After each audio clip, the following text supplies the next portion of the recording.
Wife cheated on me. I divorced her and took everything. My wife and I have been together for nearly 10 years. We've been married 5 years and have 2 beautiful girls, 5 and 7 yo. I make a great living, 6 figures, in IT engineering, enough so my wife does not have to work. We have a 6-bedroom house with a yard and swing set in the back. My wife's mother and 15-year-old sister live with us and I have been supporting them as well for over 2 years. Over the past few years my wife and I were starting to have a lot of issues and our relationship was dissolving. I could see it happening so I convinced my wife to go to marriage counseling with me. We've been going nearly every week since April. Neither of us was happy and counseling really opened my eyes to our destructive behaviors. I was working on becoming a better husband and father and I thought my wife was working too. In October I went away for a few weeks on business and was tipped off by a friend that my wife was spending a lot of time with a particular guy. I had met this guy once in the past and was told he was a friend of my wife's friends and that was about it. Needless to say I was on the next flight back home. That night when my wife picked me up from the airport she seemed distant and unexcited to see me. I had not said anything to her as to why I really had come back, just that I had missed her and the kids. When we got home she immediately went to bed. I stayed up for a little while and when she was asleep I grabbed her phone. FYI, when your spouse starts keeping their phone on them all the time even when they are sleeping or in the shower, they are hiding something.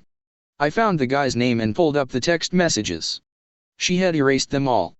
A quick glance at the cell phone records showed over 20 text messages to him a day.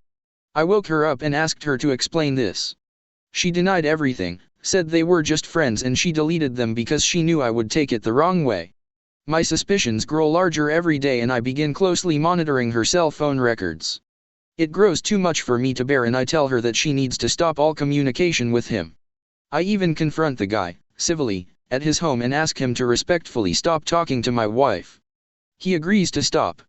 My wife begins to hold resentment towards me because she feels I have broken up this, perfectly acceptable, friendship she has with him. She does however seem to stop texting and talking to the guy. I do however notice a sudden surge in her data usage from the phone which I identified as Facebook messaging. She clings to her phone ever closer now and constantly denies any communication with the guy. I begin feeling paranoid and decide to put it behind me and focus on being a better husband and father. I start listening, helping more with the kids, being more involved with their daily activities, not stressing as much about money and other minor issues. I start doing my own laundry and the kids just to help out. I start trying to be involved with what's important to her and what she's passionate about. She loves horses. I bought her a horse a few years back, and I helped her try to find a job in the industry so she can get out more and have self-worth. It's now January 15th and we go out for big dinner to celebrate her brother's birthday. All of her cousins and friends are there and we have a great dinner. Most everyone, including her, go to the bar next door after dinner. I was hanging back in the restaurant with one of her cousins when the manager approached me with her phone asking if I knew who it belonged to. It was my wife's phone and I opened up her Facebook app to find a bunch of messages between them. She says how much she loves him and misses him. How she misses the smell of him on her jacket and how she'll never take it off. She also refers to him as, my one and only. The messages just get worse and I can't take any more. Her cousin reads the messages as well and also in shock. After confronting her and reading through all the messages, she admits to me that she had feelings for him, but insists that they never had sex. She claims that they only kissed on 2 occasions. I tell her that I can't believe her and that I don't trust a word she says. I truly believe they didn't have sex but I won't tell her that. She tells me that she was with him because of me and the years of neglect I gave her. I feel like my world is collapsing around me. I feel betrayed, furious and foolish all at once. I don't want to get a divorce. But I don't want to be married to someone that doesn't love me. She says she wants to work through this but I don't know what I want yet. I feel like she is yearning to find her individuality and wants to prove that she doesn't need me. I love her and find it difficult to be angry. But I feel that the only way she'll appreciate what she has is by losing it, or at least some of it. What should I do? Edit. Thank you for all the advice, this has been really helpful for me. I just wanted to give you an update of what I have put into motion since this has all happened. Redditor comment, speak to a lawyer. Op reply, I spoke with one last week. He gave me some great advice. At the time I was staying with a friend and he told me I needed to go back home. In my state there is a abandonment clause and she could say I deserted her and the kids. So I'm back home, sleeping in the basement. He also told me I have enough evidence to prove she committed adultery, and because of that I may not have to pay her alimony. Child support obviously yes, but not a penny more. He did also tell me whatever I do, don't have says with her. If I do, I'm condoning the affair and have no grounds to say she committed adultery. He told me that he advises his women clients to try and get in their husband's pants if they cheated on him. Redditor comment, protect your assets. Op reply, I have opened up a new checking account in my name and have already changed my direct deposit to this account. I cancelled all of our joint credit cards and enabled fraud and credit monitoring. Redditor comment, ditch the mother and sister. Op reply, I spoke with a realtor last week and will be putting my house on the market next month. I told them they will have to sort out a place for themselves after I have sold the house. On another note, my wife did go out and find a job. She's working for her uncle's moving company making shit, but I hope she can now appreciate what a hard day's work feels like.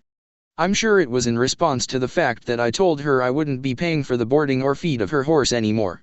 That and when I cancelled her gas card.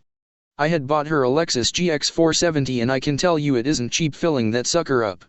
As far as the kids go, I'm doing my best to minimize the impact on them.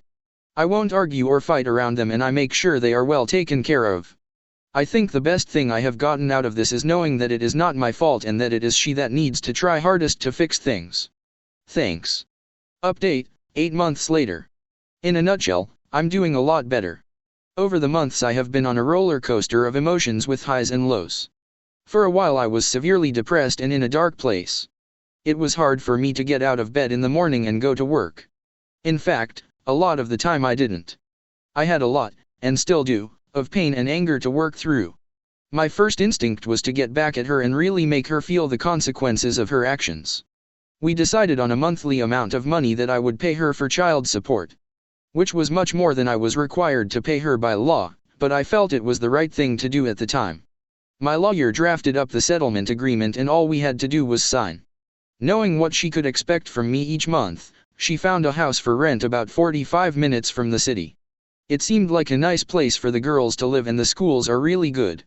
I knew she couldn't afford such a nice place closer to town, so I thought it would be good.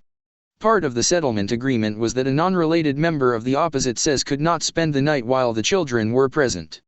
I.e., she can't have her boyfriend sleeping over when the kids were there. This also applied to me, no chicks spending the night when the kids are with me. Now this provision of the settlement agreement is actually quite common and endorsed by our state. Needless to say, within the first week of her moving into her new place and before we had a chance to sign the settlement agreement, she had this dickhead sleeping over several nights a week. The kicker is, she tried to have the kids lie about it to me. This really pissed me off. I had my lawyer revoke the settlement offer and I told her the new deal was I would give her nothing, ask for everything and only pay the child support as obligated by the state. Not a penny more. Took her a while to realize she ducked up, but now she is struggling to make ends meet. Don't get me wrong, the kids are well taken care of. I always make sure they have everything they need when it comes to food, clothing, play and anything else. I just pay for that directly, I don't give the money to her. She still doesn't have a job. She says she's looking, but to be honest I don't care, it's her problem now, not mine. I started doing CrossFit and have completely transformed myself. It has really helped me through this. I'm in the best shape of my life. I feel amazing and am brimming with confidence. Me now. I met a new girl who is amazing. I think I like her so much because she is the polar opposite of my ex. She is smart, extremely successful, beautiful, has ambitions and we get along great. I'm not diving right back into another relationship, I made that perfectly clear with her from the get-go, and she completely understands what it is we have and is okay with it. Meeting the new girl was really the turning point for me. I now had a friend who I could talk to, spend time with, comfort me and be intimate with. It lifted my spirits and changed my general mood. I was starting to become happy again. And since then things have only got better. I was able to let go of a lot of the anger I had towards my ex. My ex and I actually get along really well now. We talk regularly and always put the kids first. I may hate what she did to me and I will never forget that, but she is the mother of my children, so it's in everyone's best interest that we get along. No, we are not going to get back together. I can never, and will never, trust her again.